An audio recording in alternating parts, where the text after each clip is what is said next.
Folks, do y'all know how long it takes to reach perfection? 1 hour. These are the easiest yeast rolls you'll ever make.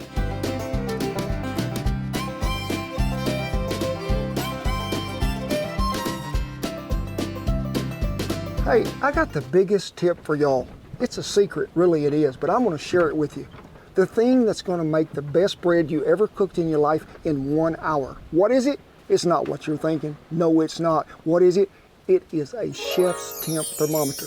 I wanna thank them for sponsoring this video. It's gonna make your bread better. It is, because you're gonna cook it to the right temperature for that. And to get y'all ready for your holiday baking, Chef's Temp is what? Offering a discount. What? Oh my gosh, I'm gonna get me some more of these. There'll be a link down there below to where you can get you one of these. Don't miss out on this. You'll be having the best holiday season ever.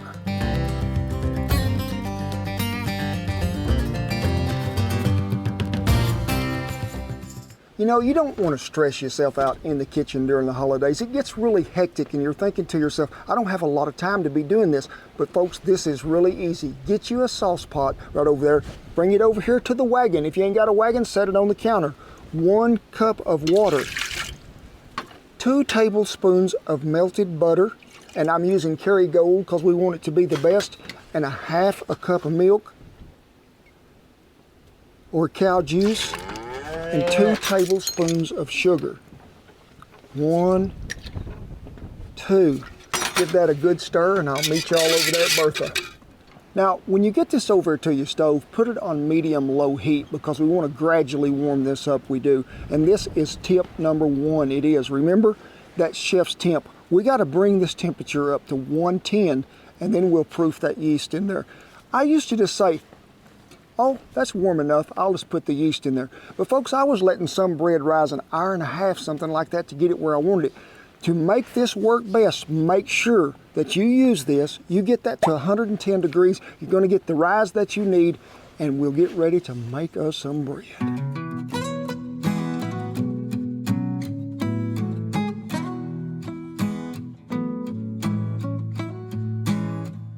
Let's get it poured in there, let's do. We've reached that magic temperature of 110 degrees.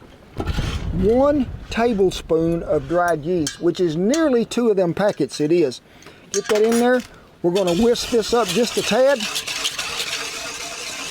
And then we're gonna set this in a warm spot for about 5 minutes and we're gonna let it proof itself. I've got 3.5 cups of flour here and a teaspoon of salt. We're gonna put it in gradually and sort of fold it in as we go. You don't want to get it all in there at once.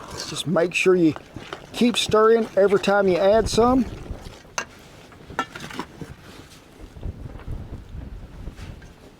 So let me get a little flour on this board, if it'll stay on there without blowing away in the southwest wind today that's blowing about 30. When you go to knead dough, and so many times people, especially if they're making it for the first times, they sort of just get in here and just go to pulling that bread all apart.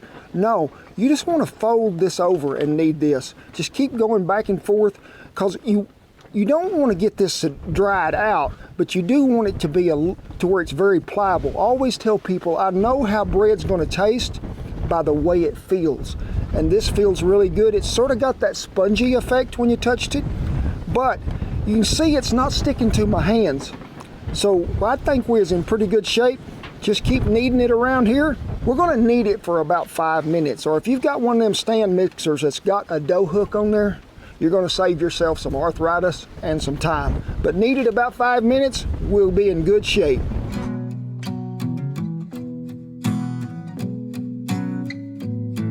Well, when you've got her kneaded for about 5 minutes, just go ahead and ball it back up there. Take you a good bowl, grease it with some of that butter spray, whatever you got.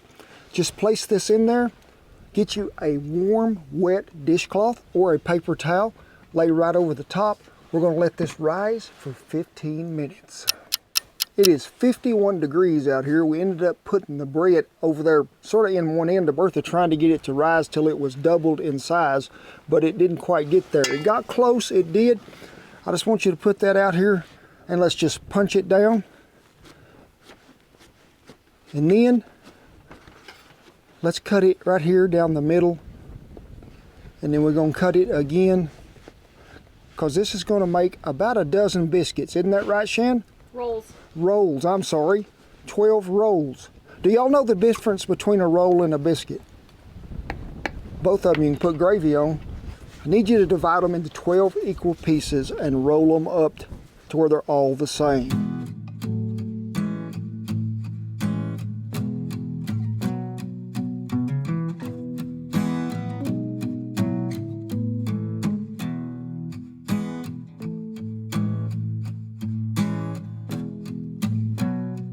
If you're going to cook these in the house, preheat your oven to 400 degrees. We're going to cook them for about 20 minutes. We are. Now, if you're cooking them outside and really it's in cooler weather like it is today, pre-warm your Dutch oven, okay? Don't preheat it, just pre-warm it to where it is comes pretty close to room temperature. Then we'll get it on some coals and we'll bake these.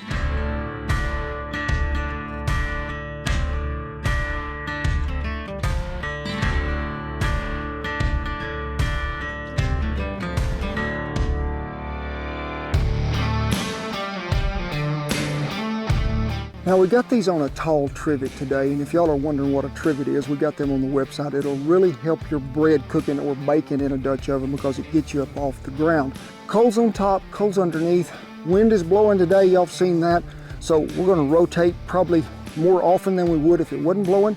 Lid will go one way, bottom will go the other to even out any hot spot that we may have, but we're gonna check this bread often in this wind today. Now, if y'all are new to Dutch oven cooking, be sure and check out our playlist because we're going to guide you all through the steps of how to bake, cook anything in a Dutch oven. When you get to that golden brown point, or you're about 15 minutes in the oven, be sure and get that probe out because you want to probe that bread. Yes, you do. We're going to try to get that between a temperature of 200 and 210. That's when your bread's going to be at its best. So remember, check for that golden brown, watch that timer, and if you're outside cooking in the wind, rotate often.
Get the dinner table ready because, hey, you want to serve it while the bread is hot. You seen us rub a little of that Kerrygold butter on there, but I wish y'all was here. Can you smell of that? Smells like a yeast roll, it does, and we probed it. Looky there, all that good steam coming out of there. Air, light, and fluffy, that's what we're after. I'm just going to go ahead and take this first bite right here.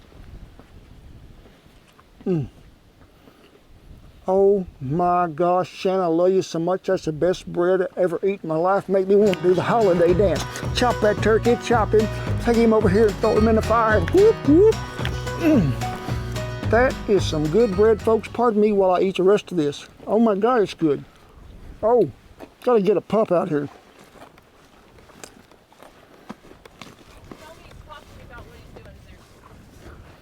Gotta get my taste tester out of here. It's cold and he's taking a nap. Hey, come on. Come on, we gotta work. Come on. Come on, we gotta work. He was in there taking a nap. How am I gonna know if this was any good if you don't taste it? Would you, let me see. Hang on. It's all right, just sit right there. Look here. Would you like a piece of bread? Oh, yeah, it's worth waking up for, wasn't it? Oh, you want another one? Okay. Thank you, buddy. We are very thankful to have you. We are. I'm going to put you down now. You've been napping in the pickup. Them is so good, and I hope you can incorporate them into your family meals, your holiday meals, because, folks, guess what? Remember, it just took 1 hour to make these. I mean, hey, it's the best thing ever it is. But also, I'd like to thank the folks at Chef's Temp. It is a good product, and remember, don't forget about that code Christmas time is coming. Christmas time is coming. Stuff them in a stocking, wrap them in a box. You can't go wrong with these. Get you a chef's tip, you'll be a better cook for it. But it is with great pride, honor, and privilege that I tip my hat to all our servicemen and women and all the veterans who have kept that old flag a-flying. I commend you all, I do. Rest of you, come on in here, get close. I'm gonna give you a big old hug with one yeast roll in my hand. God bless you each and every one, and I'll see you down the 1 hour yeast roll trail. Is it really? Mm-hmm. That's a good texture to it. Oh, wow. That's good. I'd eat them for Thanksgiving, Christmas, and every day.